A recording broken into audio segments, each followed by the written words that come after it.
previous video I made about the Mellingriffiths and Pentyrch Railway, I went searching for relics on the southern part of the system, around about Radderweir, Gallinas Farm Bridge, and at the Pentyrch Station Crossing, just south of Pew's Garden Village. So what about north of this crossing?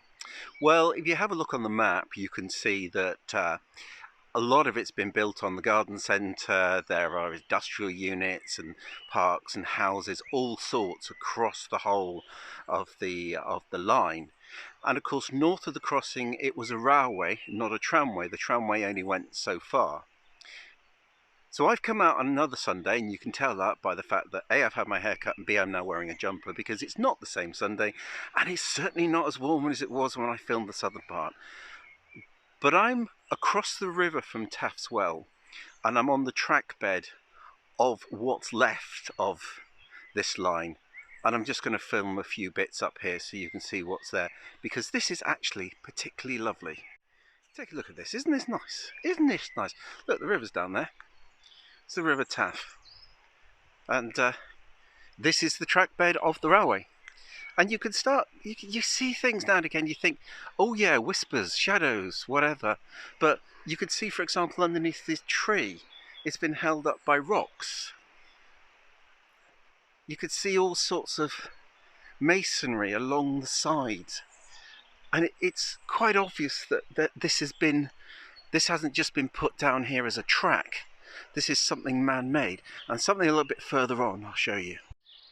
Looking here then, you've got a bit of masonry. Now it could have been the tramway was up there, or it could have been it downhill, but there is a bit of a clue that this is the tramway and not just a footpath that's been built, and that's this structure here. Now across the Taff at this point, and I wandered over here to get here, there's a bridge. It looks like it's fairly modern and been updated, but if you look, they've taken the time and trouble to build a subway under here coming up the other side. So this would kind of say to me that this might have been here for some time. It's obviously been modernised and updated in order to avoid crossing what would have been, until the late 50s, early 60s, a railway. So I'm going to wander up a bit further. You can see here there's some stonework.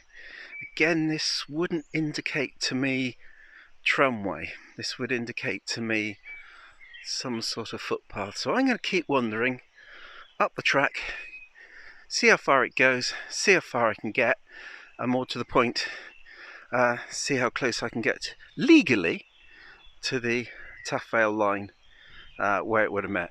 I thought I won't put my boots on, I won't need them. Look at this. Some old building here. Again, I need to look up on the map what that is, but that may also have been part of the ironworks. Could have just been a house or a barn or something, but I'll check that out when I get back and see what it is, and if I find anything, I'll flash it up on the screen. When I got home, I started to do some research about the area and the relics I'd found. First of all, the bridge. Before there was a bridge, there was a ferry. In fact, there were two ferries, which carried workers from Taff's Wells and the local villages across the Taff to the Pentyrch ironworks on the other side of the river. Sadly, in the 1920s, the wife of the ferryman drowned when her boat was swept away during a flood, and so a bridge was built in its place. This was funded by the local publican, and hence the name the John Phillips Bridge. When they built the bridge on the other side of the river, they included the subway, which went underneath the railway and is still there today. The brick building is closely associated with this coal mine entrance. This is the Cwm Dwys mine, and it closed in 1875. The coal would have been used in the ironworks, and so the loading platform would have been used to transship coal from the mine along the path and latterly onto the railway. The walk got a little bit complicated at this stage due to trees having come down in the storm. This meant the footpath was not exactly clearly defined, but eventually I managed to get back on track. So it's actually got really confusing because I'm in a cutting. This is definitely, you can see this is a cutting. So I kind of guessed the railway would have come down here. There's a load of trees in the way, and I have already lost my way off the path. I'm going to try and see if I can get past this tree. Looks like there's a path underneath it, and let's see if I can get further on. So here I am in the middle of the woods, quite a bit further up from where I was before, but this is definitely kind of like a shelf on the side of an embankment. But unfortunately, what's ahead of me is a lot of mud, and as I mentioned, I think I mentioned before, I don't have my boots with me. I'll see if I can just get across and get a bit further along. But we're not far away now from where everything would have joined up. That's the railway, that's the Taff Vale line, the Cumberland Valley line, and this is where it would have all come and all joined up. But this is as far as I go, because this is bog.